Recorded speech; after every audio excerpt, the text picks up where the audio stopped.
Hi, Danika Watson, nurse practitioner, coming to you today to discuss coughs. Disclaimer, this is not medical advice, recommendations, or a diagnosis. This does not take the place of a well child check or a sick visit. If you have any questions, please see your healthcare provider. So let's talk coughs because a lot of people are suffering here over the last few weeks with cough, like a lingering cough, congested cough. I am seeing cough and congestion come in the clinic over and over and over again. And I just want to reinform you on how we treat coughs. Coughing is a symptom. It is not an illness, right? Typically, especially in children, you have a cough typically because you have a postnasal drip. Your mucus that's, in your sinus cavities and your nose is running down the back of your throat. It triggers that gag reflex, that cough reflex, and you commence to coughing. And then of course it's made worse at night when the individual lays down because it runs down the back of their throat.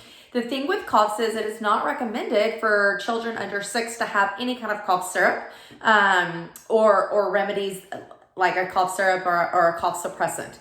Depending on their diagnosis and how lungs sound and ensuring that it's not an actual lung problem and more so an upper nasal cavity sinus-like problem.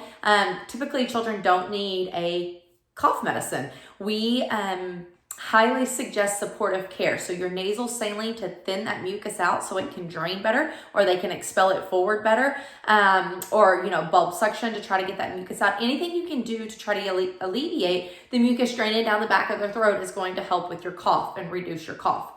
Typically, when you have an upper respiratory infection, though, the last symptom to resolve is that cough, right? And that's just because that mucus drains down the back of your throat and it causes that tickle, and then you commence to coughing. And I say that a lung illness needs to be ruled out first, right? Because we need to make sure that your child does not have RSV, bronchiolitis, is not wheezing, because then that's a whole different conversation.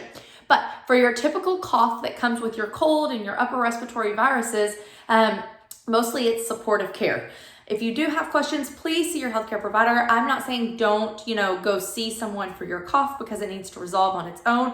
Typically, it's worse before it gets better. About day 4 or 5 is going to be your worst coughing fits or your worst sounding cough. And then you should start to get better, or your child should start to get better. If you feel like you've rode it out long enough and they're not improving, then absolutely it's time to be seen.